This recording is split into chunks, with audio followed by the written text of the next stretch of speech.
Hey everybody out there, this is Seto, and today for you guys I wanted to talk about a topic that I know some of you guys are going to say, "Oh, Seto, my man, they never do nothing good." What am I talking about, and who I'm talking about is Konami. So today I decided to talk about some of the good things that Konami has done for us over the last couple of years and couple of months and so forth and so on. Granted, I think we always put Konami on too high of a pedestal. We forget that Konami is a human-ran company. It's run by humans just like us. You know, we make mistakes. If it's a human-run company, Konami is, they're going to make mistakes as well. Dragon Rulers, a prime example of Konami making a mistake. And then what did they print shortly after Dragon Rulers? Oh yes, they printed a card called Mistake. Yes, I think they understood what they did wrong. So, saying that, I've always felt that Konami, for all the bad things they've done in the game of Yu-Gi-Oh! And the things they've never done, they've always done a lot of good things as well for the game of Yu-Gi-Oh! They literally saved this game after Upper Deck, especially over here in the TCG, when Upper Deck kind of was being very shady about things they did. If you didn't understand all that, I'm not going to go into detail, but if you remember those times, we thought the game of Yu-Gi-Oh! Back then was going to come to an end very shortly because of what Upper Deck was doing and the infighting between Upper Deck and Konami. But yes, Konami for the most part has done a lot of good things over the years. So let's talk about some of these good things. The Megatins are one good thing that they've done. They make card prices cheaper overall. Konami over the last couple of years with legendary collections, reprint sets, over the last couple of years, look at just the last couple of years, they've been coming up with special, sets more and more and more. Dragons of Legend, the battle packs make things cheaper. Megatins make things cheaper. Special editions make things, they're making high-speed riders. They're reprinting E-Tele finally in mass production to some extent. So, they are reprinting expensive cards over and over. Not all of them may, mind you, Daigusto Emerald and things of that nature, but these gold series and things of that nature, they've been finding more ways to reprint expensive cards, make them more available to the masses out there, and make the prices overall very cheap. Most cards coming out of the Megatin after the reprint are usually between $10 and $5 each. They really drive down the prices. Now granted, after a year, you look at the prices for, some of the cards that came out in the 2014 Megatin, Exciton Knight being an example, they're pretty still expensive, but for the most part, most of those cards are fairly cheap to pick up. They print, good commons, good staples, good things. They reprint them so it's easier for, players that have been out of the game for the last year to have easy accessibility to that. Other things that recently Konami has seemed to take a little bit of notice to, our TCG friends over in Europe, they've been paying more attention to, because look at what they did with the special edition that's coming out for, I think it's, it's coming out in December. That's going to be having the, the 5Ds Dragon, even though I know it's the evil version of the 5Ds Crimson Dragon, and the Frightful Tiger. These are cards that recently got printed over here in the Show and Jump manga promos. They are not accessible to my friends and good friends over in Europe. You guys don't get these things. You have to wait a long ass time, excuse my French. Quasar, Black Ship of Corn, things of this nature. You had to wait a long time to get. But even going back to the 5Ds Legendary Collection, they've been printing more of these cards more often, so it's more accessible to, did I say sexable? No, I didn't mean to say sexable. Accessible to our friends in Europe, and more available to the people in the masses, because Frightful Tiger was literally going for a $25 card a couple of weeks ago, and it made me pissed off. It's because I want to play my Fluffles, man, but the Tiger was too damn expensive. So yes, I'm happy about those things that they do. Also, Konami somewhat has been giving better coverage in their tournaments events in the TCG. In Europe, they've always been doing a good job. Over here in North America, they've sometimes been hit and miss, but they've been doing an okay job to better job over the last couple of years. So those are some things that Konami's been really doing good. When they make a problem, when they cause a problem and they know they cause it, they fix it. Prime example, I guess you could say this, they created a problem and they fixed it after, trying it out, is drafting. drafting was a thing that I thought was a great idea, but I only thought it was good in like maybe side events. But after Konami tried it out for like a year, they said, you know what? We're not going to do this anymore. No more drafting for the North America.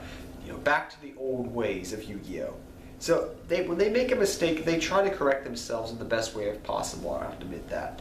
Also, something like Konami that I don't think we as players, as if you're an old school player, you can see this and you will appreciate it. Konami's been giving a lot of fan service over the last 2 years, really. I mean, compared to before, I mean a lot. And what do I mean by that? And I point this out to people and they're like, yeah, you're right, actually. So think about it for a second. Look at all the first generation Yu-Gi-Oh cards that have gotten support and become their own archetype within the last 2 years, really. Blue Eyes White Dragon. Dark Magician's gotten a lot more support. We'll even get in some more of that in the Legend of the thing that's coming out in November with Dark Renewal. Red Eyes. Toons. Crystal Beast finally. Even though it's okay. Look at all the old archetypes that have gotten new structure decks. Light Swarms. You know, these things of that nature. There's been a lot more support for older archetypes, and even older archetypes based on newer cards. So what I mean by this is like a card that was from the first generation of Yu-Gi-Oh! That they make an archetype about it. They make it into an archetype. BLS, the BLS cards with Karibo and those little things and cool things, they're making it into an archetype in the next set. The set after that, what are they doing? They're making Buster Blader an archetype, for Pete's sake. I mean, come on here, people. They're giving a lot more fan support than they used to a long time ago. And they're giving it in structure decks.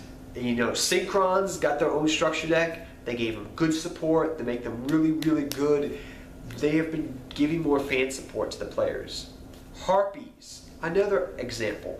There's been a lot more, ever since Dragon Rulers, or during the Dragon Ruler era, there's been a lot more fan support I've been noticing on good fan favorite cards and archetypes.